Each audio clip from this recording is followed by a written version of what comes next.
Welcome back to the Ed Morrissey Show. Joining me, honored to have him with us after his America 250 appearance on the USS Nimitz, as well as his appearance in Arlington, Texas, where I got a chance to see him up close and personal. John Ondrasik, it's always great to have you with us. First off, just thank you for stepping up and being part of the America 250 celebration. I know that this was really sort of needlessly partisanized, and I just really thought you stepped in and did a great job here. Well, thank you, Ed. Always a pleasure. Yeah, it was quite an amazing experience to be out on the historic Nimitz. 50 years, it'll be decommissioned next year, and spend the night on the ship and go through a massive storm and then perform with former hostage Alon Noel for our sailors and our New York firefighters and 9/11 heroes. It was really, and I don't say this lightly, an honor of a lifetime. I didn't know that you got a chance to stay on the Nimitz overnight. That's that's even cooler than I knew that was. What was that like? What was that like? Noisy, and they gave me a very nice room, or should I say cabin, which was about the size of a closet. And I was in kind of the officer's cabin, so they live very Spartan there. My wife and kids were with me, and it was just an incredible experience. Again, the ship is, 50 years old. So, and it looks it, it's kind of.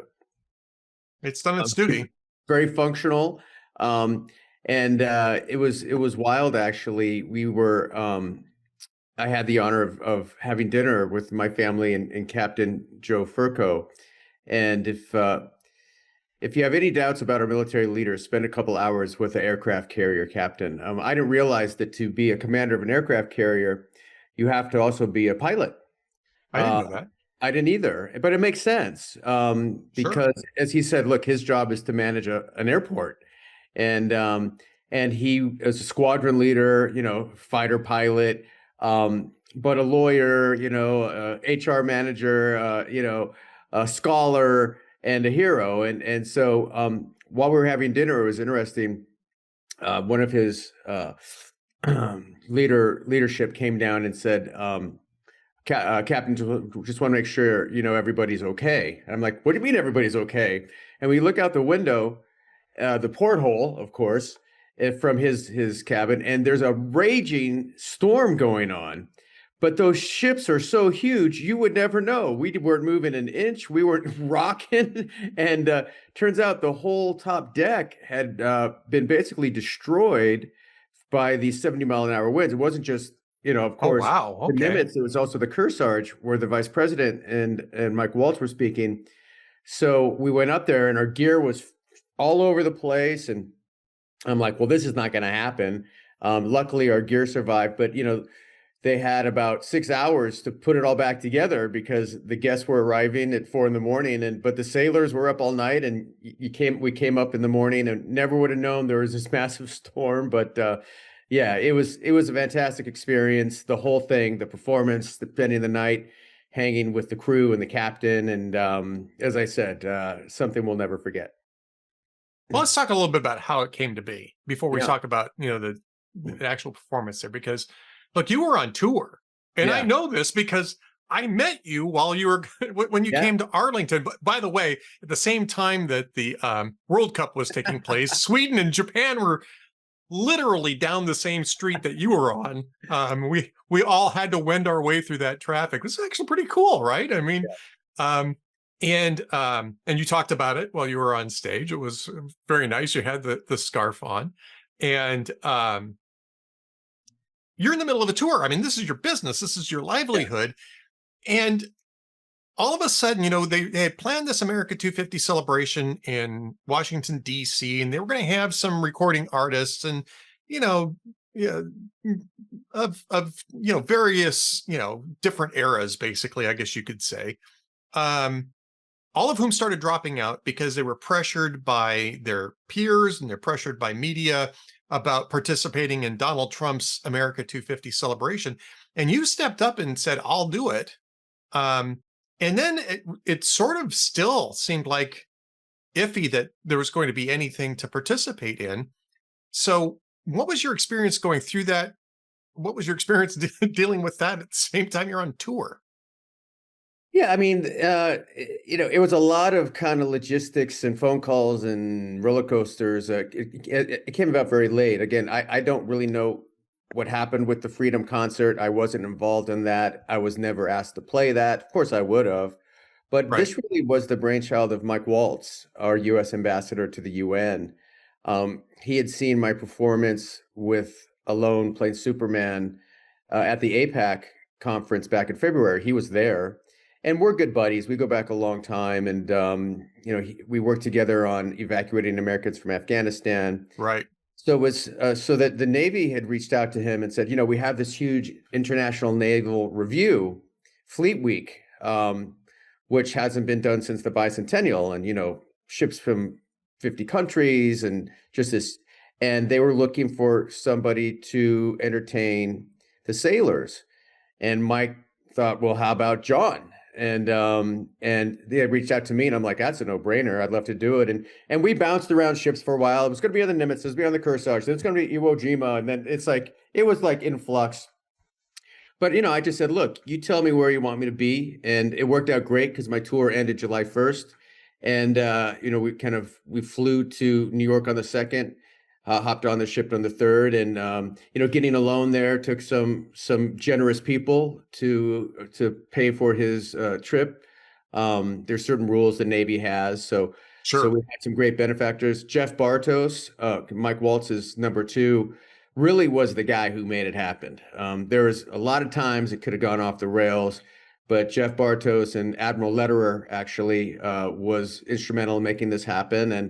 And yeah, I'm really glad it did. And it turns out that the video of our performance, seems to be one of the moments of Freedom 250 that's going to stick around for a while. That kind of caught the nation and the world's attention. And a lot of that has to do with Alone. A lot of that has to do with our sailors and the Nimitz. But thank you, Mike Waltz, and thank you, Jeff Bartos. Was Alone surprised to be a part of this? Was that something that caught him a little bit by surprise? Because I mean, really, the emotional peak was in February when you first performed with him. It was great to see him do this again. I mean, it's not easy. Yeah. to be on stage in that sort of in either milieu, really, honestly, and yet he seemed to be very comfortable and I'm assuming very happy to be there. But was that sort of a surprise to him?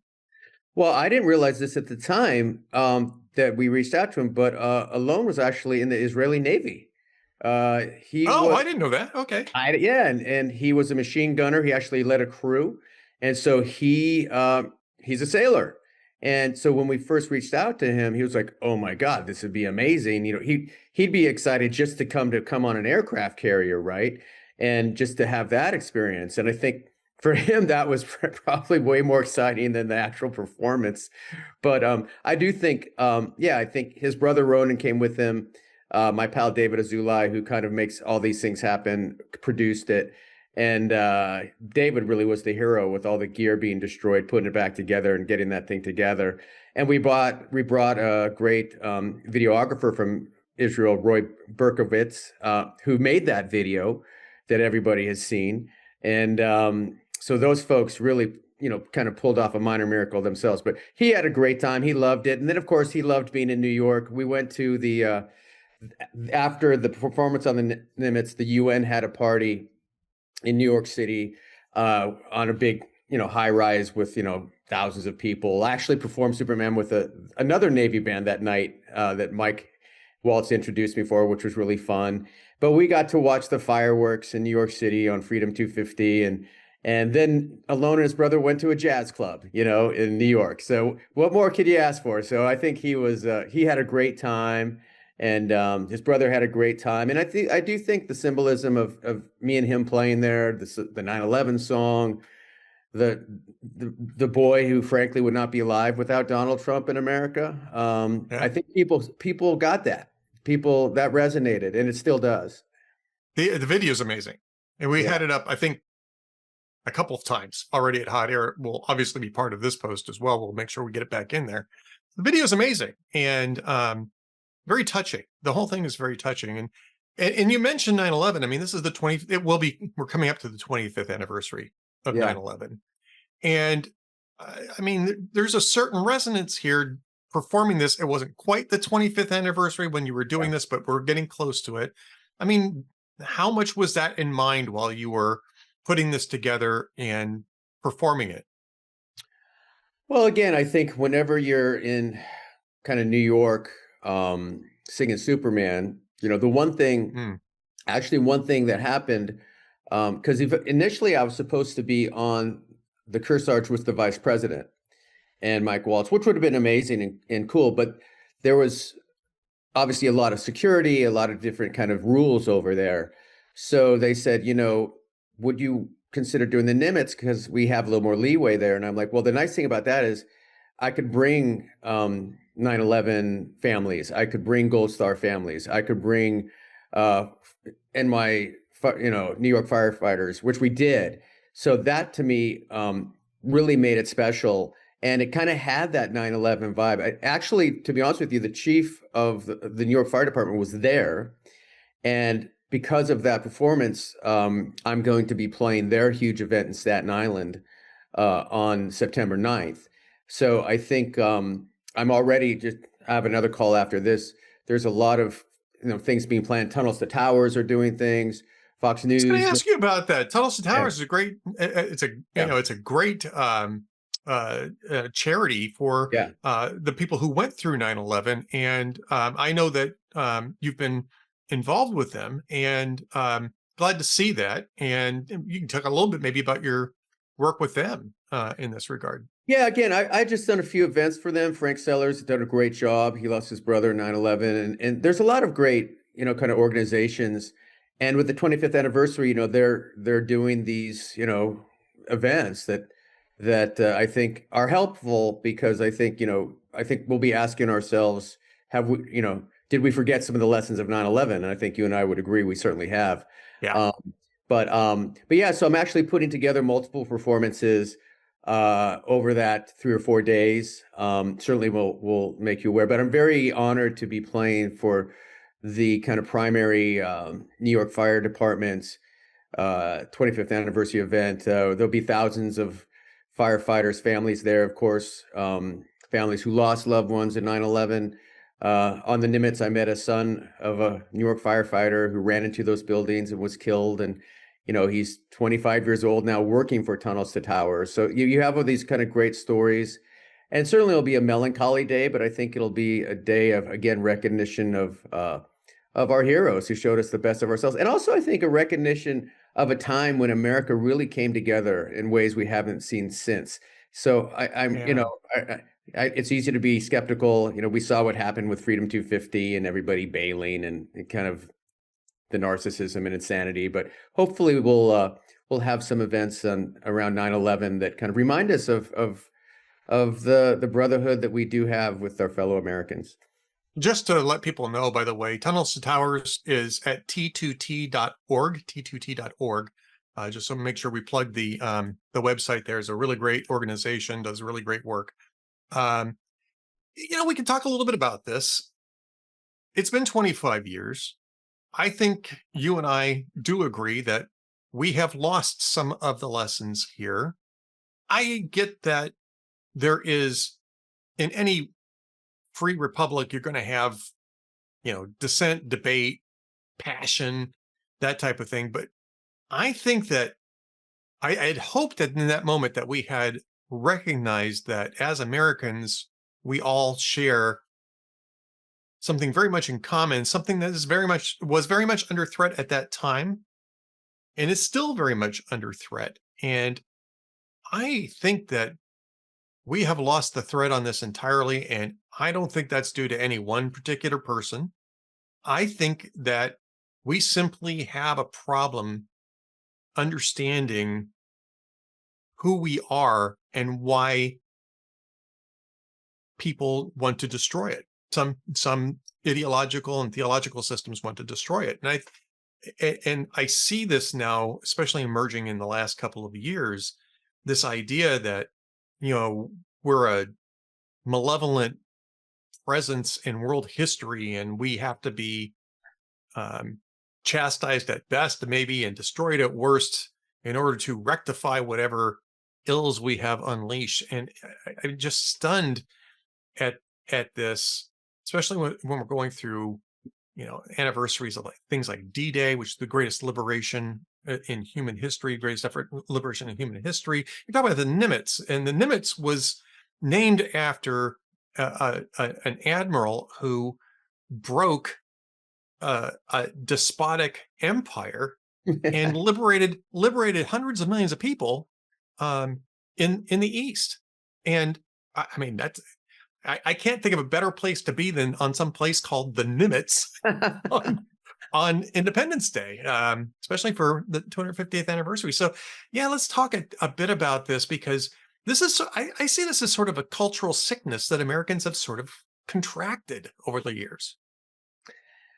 Yeah, well, after October 7th, I wrote a song called "We're Not Okay," and that's Great certainly, song, by the way. Yes. it certainly applies to what you're talking about. And that was very well said, by the way. Chastised or destroyed, and certainly you see the polls, particularly from the left, where very few people have a positive opinion of America. You see candidates in primaries who are happy to say, "I hate America," and they're getting votes. And some are getting elected. We could talk about the mayor of New York City. That's, the fact 25 years later, after 9/11, we have a mayor of New York City who, to be kind, is sympathetic to the people who committed those atrocities. And in New Jersey, nearby New Jersey, right across the harbor, you have a nominee now who was affiliated with the blind sheikh that that conceived the first attack on the World Trade Center in 1993 and worked for an Al Qaeda affiliate in Bosnia. And he is almost certainly now going to be in the House of Representatives because that's a heavily Democratic district. And this is Adam Homowy that I'm discussing. Not that we want to get terribly into electoral politics, but I mean, that's disturbing to me that in New Jersey and in New York, you've got candidates who are sympathetic to the people who murdered 3,000 people 25 years ago. Yeah, it's something you could not have imagined even 5 years ago. And I think in a weird way, it's actually helpful that these people are becoming known, because I think this has been building for a long time. And I think, our college campuses have been rampant with this kind of Marxist, anti-Semitic wokeism for decades. And maybe we shouldn't be surprised. And of course, if you look at New York and you look who elected Mondami, those are people who've come to New York in the last 10 years. They're not people who were born in New York 30, 40 years ago. So whether, part of it is kind of just rampant borders, letting anybody come in. Part of it is kind of the indoctrination of the youth who have this kind of love for socialism and the fashion of it. But maybe we shouldn't be surprised, because I think all we have to do is look at Europe. Europe is basically maybe 10, 15 years ahead of us as far as becoming overrun by people who do not share democratic values. And it may be too late for them. So in a weird way, I think these folks getting elected and becoming part of the national conversation could be a wake-up call, because certainly, America has always had to battle foreign enemies like we are doing right now. And people, when we talk about America 250, I like to talk about, look, we're not perfect. We have our scars. But imagine a world without America, with what's going on in the Middle East. You want to guarantee Iran has a nuke? Yeah, okay, take America away. Look what's happening in Europe. China, who can stand up to China? Nobody except for America. So take America out of the equation. It's a very dark place. And so I'm hoping that kind of seeing what's happened in Europe and seeing the movement and the DSI folks being so comfortable saying, we need to eliminate the Senate. We need to become, so and again, you hope that people kind of can I digest that, and it affects their voting patterns. But we're going to elect Karen Bass again as mayor of Los Angeles after the city burned down. So we're not only in a fight against foreign adversaries, we're in a fight against internal adversaries for the soul of the nation, who basically want to fundamentally change America to something that is dark and, I would say, evil. So again, it's I think 25th anniversary of 9/11 coming around now is good, because it's going to force some of us to ask those questions and force people to answer those questions. I still believe Americans overall, understand the value of freedom, democracy. If you look at the polls, but you look at the younger generations, and the polls aren't so good. So we have a lot of work to do, and I think if we bury our heads in the sand, we're going to lose. And and I talk about this. I talk this a lot. The arts has to be part of our cultural war salvos, because that's the only way you get to the kids. Speeches, op-eds are nice, but we really need the kind of a global strategy to fight a war, a campaign, because the other side has billions of dollars, right? Qatar, the left, Soros, they have billions of dollars. They're very smart. They're well funded. They have good strategies, and in many respects, they're winning. So I was actually talking to Mike Waltz and Jeff Bartos about this the other day, and we may do something at the UN around 9/11, which I really want to do. So again, it's really, we talk about kind of the war for civilization that has come to our cities and our local elections, and if we don't face it, God help us. I'm kind of interested in the arts thing. Obviously, we've talked about, how people in the arts haven't stood up against terrorism after October 7th, and very for the hostages and that sort of thing, or really talking about Ukraine. I mean, there's been some, gum flapping maybe on Ukraine, but not really, not really investment in highlighting their peril. So, and I know this is sort of just like a minor thing, maybe not. Young Washington came out, Angel Studios. I think you're familiar with Angel Studios. Yep. Young Washington came out, and that's actually a pretty good movie. I mean, I really enjoyed it. It actually did something that I thought was very interesting, which was it looked at Washington's big failures as a young man, and showing his growth arc as a commander and the future father of the country. And I think you can enjoy the film just on the basis of what it is, just, on the face of it. But it is about the founding of America, what America is about. It is a little bit of a warts and all presentation about Washington as a younger man. And it seems to have gotten at least some response at the box office. It's, I don't know how well it's going to stick, but I would have thought in the 250th anniversary that you'd see a little bit more of this. And, look, you and I are old enough to remember the bicentennial. Yeah. Yeah.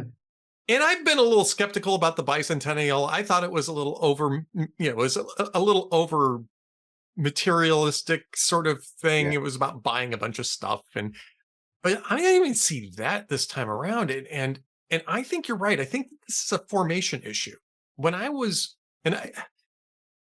John, I'm getting old. I swear to God, I'm sounding like the grandfather I am. What man they taught us? Get off my lawn. Get off my damn lawn. Turn down the radio.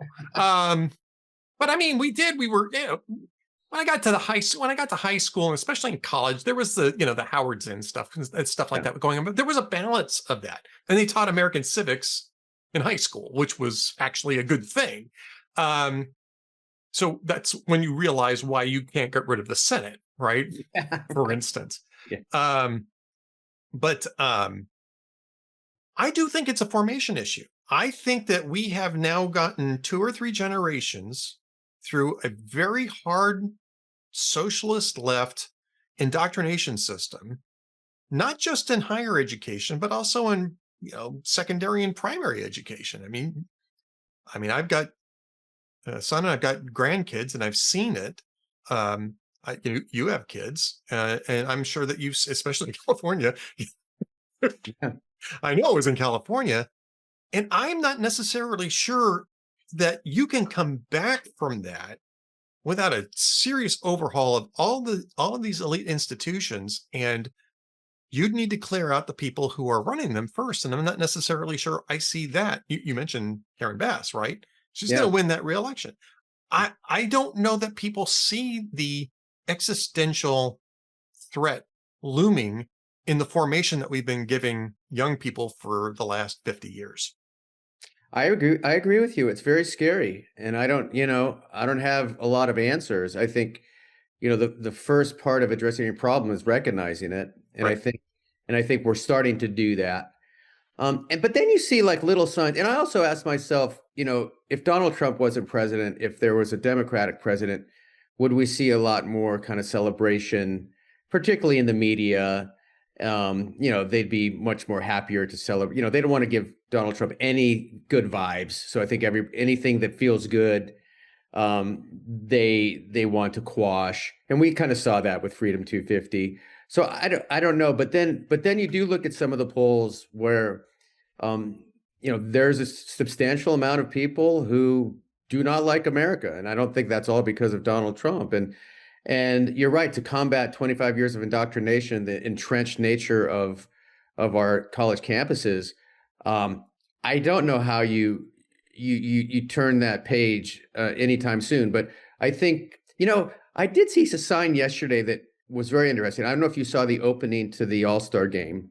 I The didn't, but I heard something about it. Yeah, tell us about that. Because sports have also been kind of taken over by the wokeism and all this stuff, and the Major League Baseball canceling All-Star games for stupid reasons. But I was watching last night, and it was a beautiful "God Bless America," and when the players came out, the starting players, they came out, they all signed like a Declaration of Independence, and they were surrounded by soldiers in 1776 garb. And I'm like, 5 years ago, this probably wouldn't have happened, because, we were so deep into the woke, culture. And you do see, some of, the woke go broke things. You saw Supergirl. You're kind of seeing, you're seeing signs that people get it and people are sick of it.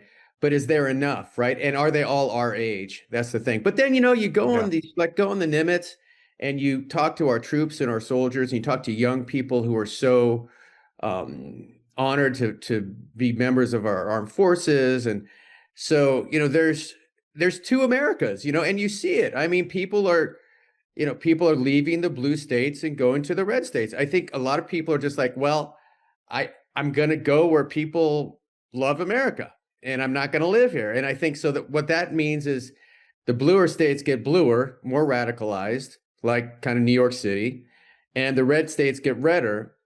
And you really have these two Americas, which I don't know how that resolves itself. I remember Newt Gingrich said something 15 years ago or 20 years ago that always stuck with me. When someone said, because we're always in a culture war. The culture war never ends. Someone Right. said to him, so how does the culture war end? And he says, when somebody wins. And so we're in that battle right now. And there's a lot of reasons to be pessimistic, but I think there's also a few to be optimistic. I think that the recruitment levels for the military, which has gone way up over the last year, is one reason to be optimistic. I think you're absolutely right about that. That's young people choosing to serve their country in a time of war, actually, which is even Yeah. more remarkable. So, yeah, God bless them.